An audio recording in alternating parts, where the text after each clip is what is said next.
Sir ఇప్పుడు రేవంత్ రెడ్డి తీసుకొచ్చినటువంటి GO 9 దాంతో బీసీలకు రిజర్వేషన్ 42% దక్కేటువంటి అవకాశం ఉంది. కాంగ్రెస్ పార్టీ ఎన్నికల మేనిఫెస్టోలో కామారెడ్డి డిక్లరేషన్లో విద్యా ఉద్యోగాలు అదేవిధంగా రాజకీయ రిజర్వేషన్లు కల్పిస్తామని చెప్పింది.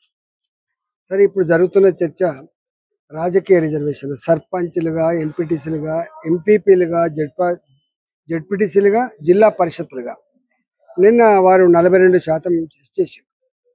అంటే గంత చదువుకోని వాళ్ళు ఎవరున్నారు, గంత అవగాహన లేని వాళ్ళు ఎవరున్నారు ఈ కాలంలో? ఇవాళ సుప్రీంకోర్టు ఎన్నెన్ని జడ్జిమెంట్స్ ఇచ్చింది. కేవలం బ్లఫ్ చేయడానికి, మోసం చేయడానికి, కాలం గడపడానికి, ఎన్నికలను పోస్ట్పోన్ చేసుకోవడానికి ఎత్తుగడ అనేటువంటిది రాజ్యాంగ నిపుణులు చెప్తున్న మాట. ఇవాళ చెవు పెట్టి ఆలోచించేయాలి తప్ప ఇది వ్యవస్థ నడుపుతున్నాం, డ్రామా కంపెనీ నడుపుతలేము.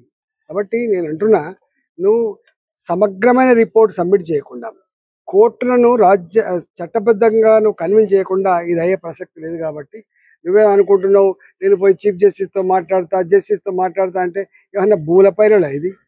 రేపు అక్కడ ఉన్న కోర్టు రాజ్యాంగానికి లోబడి పనిచేయాలి తప్ప దానికి భిన్నంగా పనిచేసే పరిస్థితి లేదు. కాబట్టి ఇది రాజ్యాంగబద్ధమైంది. కాబట్టి ఇవాళ రేవంత్ రెడ్డి గారు ఇట్లాంటి వాటిని బంద్ చేసి సమగ్రంగా నువ్వు ఇట్లా ఇస్తాను, ఇప్పుడు ఏ పార్టీకి ఆ పార్టీ ఇచ్చుకోవాలి, కోర్టులు కొట్టేసినాయి, కోర్టులే అడ్డుకుంటున్నాయి, మాకు మాత్రం విల్ పవర్ ఉంది, ఇవన్నీ ఎందుకండి? నేను అడుగుతున్నాం, నిజంగానే కనుక నీకు బీసీలకు 42% ఇవ్వాలనే విల్ పవర్ ఉంటే ఎందుకో మంత్రివర్గంలో దానికైతే రిజర్వేషన్ లేవు, దానికి ఎవరు అభ్యంతరం లేదు, దాని రాజ్యాంగ సవరణ అక్కర్లేదు, ఇయ్యలేకపోయినాను. నిజంగానే 42% కనుక బీసీలకు ఇచ్చేది నిజమే అయితే ఇవాళ నీ క్యాబినెట్లో 42% బీసీలు ఉన్నారా చెప్పండి? నేను మా పొన్నం ప్రభాకర్ గారు చూసిన కాంగ్రెస్ పార్టీ చిత్తశుద్ధితో ఇవ్వడానికి ప్రయత్నం చేస్తుంది, ఎవరు అడ్డుకోవద్దని చెప్పి. ఎవరు అడ్డుకుంటారు? చట్టం ఉంటుంది, చట్టం అడ్డుకుంటుంది. చట్టబద్ధంగా ఏర్పడ్డ ఒక ప్రభుత్వం చట్టాన్ని అపహాస్యం చేసే ప్రయత్నం చేస్తే అడ్డుకుంటుంది చట్టం. ఆ విషయం మర్చిపోవద్దు. ఇప్పటికైనా డ్రామా కంపెనీలని బంద్ పెట్టి భూమి మీదకి వచ్చి ఏం చేయబోతున్నావు చెప్పమని చెప్పి కోరుతున్నా. తక్షణమే ఎన్నికలు నిర్వహించమని చెప్పి కోరుతున్నా. అసెంబ్లీలో మేము తీర్మానం చేసినాము, ఒక పక్కన మరో పక్కన జీవో ఇచ్చినాం.